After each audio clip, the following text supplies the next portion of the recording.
Hello everyone, my name is Connor Guile, and today we are going to be doing a YouTube video relating the hit TV show Community with material that we've covered so far in Education 240. So for those of you who don't know, Community is a hit sitcom following people in a community college. And some of these actors include Joel McHale, Alison Brie, Chevy Chase, and Donald Glover, also known as Childish Gambino. So just as a brief outline of the TV show, it revolves around these 7 characters who come together to form a Spanish study group. Now these 7 characters all have very distinct different backgrounds, and this is where a lot of the humor comes from. Dan Harmon, the creator of the show, claims that this show is based off of his own personal experience in his own community college. And part of his goal was to promote this open environment for learning. So, how does this relate to Education 240? In Education 240, we discuss very complex subjects, including school violence, the reproduction of the curriculum, the privatization of universities, MOOCs, and much more. So my goal is to show how these complex issues can easily be related to a TV show like Community and how it can relate to everyone. I plan on using clips from this show to break up me talking, and some are from YouTube, some are from Crave. So I just want to say that I do not own any of the material in which I am using, and the copyrights all belong to Dan Harmon, the creator of the show. As a brief table of contents, I plan on showing 6 clips today, and the first one will be relating to the privatization of universities. Troy, Hobbit? You can get that window open by doing the simulation. Look at the panel on your right and tell me your recipe. Original. How many pieces? 6. Flavor heading? Tasty. We need to get up to delicious. That makes sense. Excellent work, Captain. Now keep your herbs and spices balanced while the crew helps you with teamwork.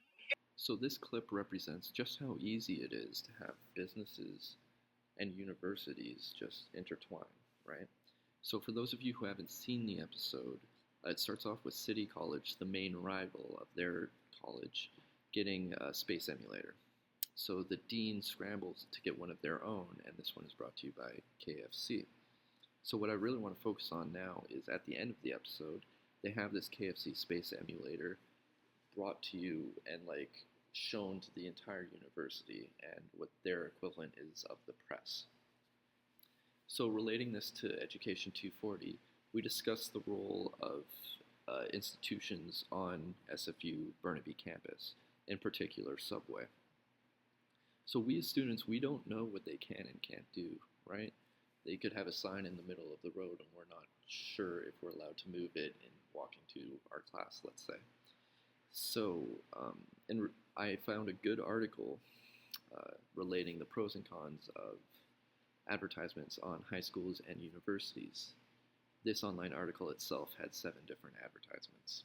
So in bringing up this debate, I do not want to convey a certain opinion of which one is right and wrong. I just want to help fuel the fire and provide some more supplementary information about these complex issues. So now I want to create a quick pros and cons list of allowing advertisements in both universities and high schools. So the first obvious positive is additional revenue, let's say for public high schools. I know some high schools have some math textbooks that are 10 plus years old. So in allowing advertisements here, you can definitely help fix some of the monetary problems that are currently existing in public high schools. Now I want to deviate a little bit and bring up an example in Oregon, and this is the Nike headquarters providing equipment to high schools in the surrounding area. Now there are definitely some pros and some cons of this, and I'll just bring up the pros for now. The pros would obviously be new equipment for these athletes. They get to go play games and practice in better equipment, help prepare them, let's say, for states. A third positive would be lowers the burden on taxpayers. One study I recently read said that it costs $100,000 to put a student through 13 years of public education. Okay, so now let's go on to some of the cons I found. Branding is the first big one. So now I'm going to start talking about the cons from that Nike example I just previously said. So there's going to be two main cons here. The first one is going to be forcing athletes that make it to return to Nike, right? It has this little hometown feel to it, right? So if they're essentially buying athletes before they make it big. The second major con is buying the average consumer from that high school, right? So if they get a free $200 pair of Nikes in grade 12, the goal of Nike is to essentially buy out that consumer for every 2 years when they get new Nike shoes. Now, this is not an exhaustive list for sure of these pros and cons, but in bringing that community example, I really just wanted to focus on just how easy it is to forget that businesses and universities can be two separate things, and how businesses are slowly creeping into schools. I will now be moving on to the complex issue of allowing teachers to have guns in school. Right.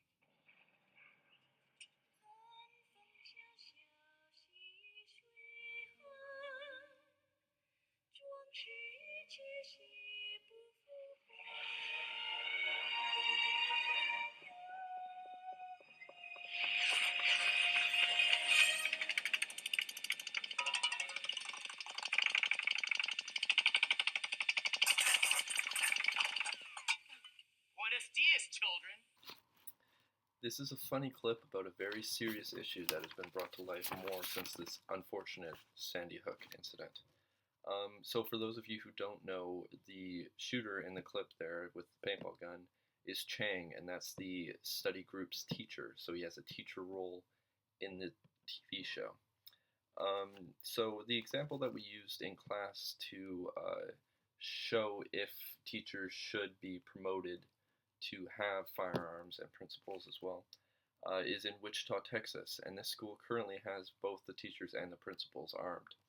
Now, David Thwart, the superintendent of this school, is quoted as saying, "My goal is if someone comes in and tries to hurt my little ones, that they are killed instantly."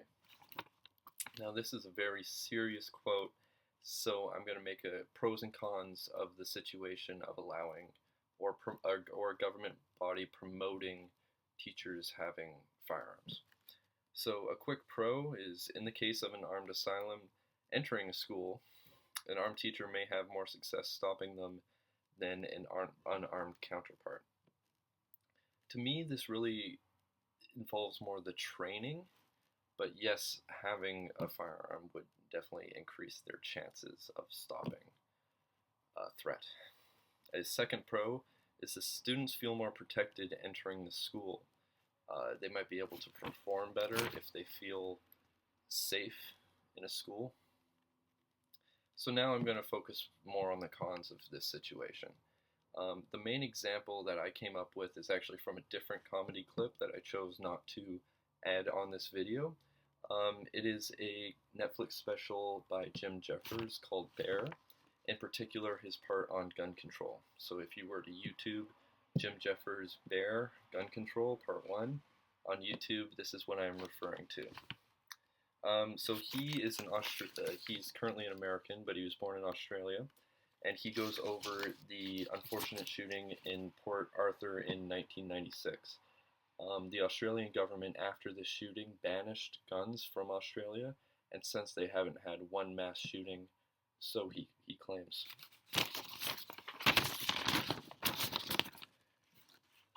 So to relate this to community and to relate it to the topic in class, the con would be more guns, more problems, right? So having a gun 15 feet away from where your children are learning how to read and write may not be the solution to this problem.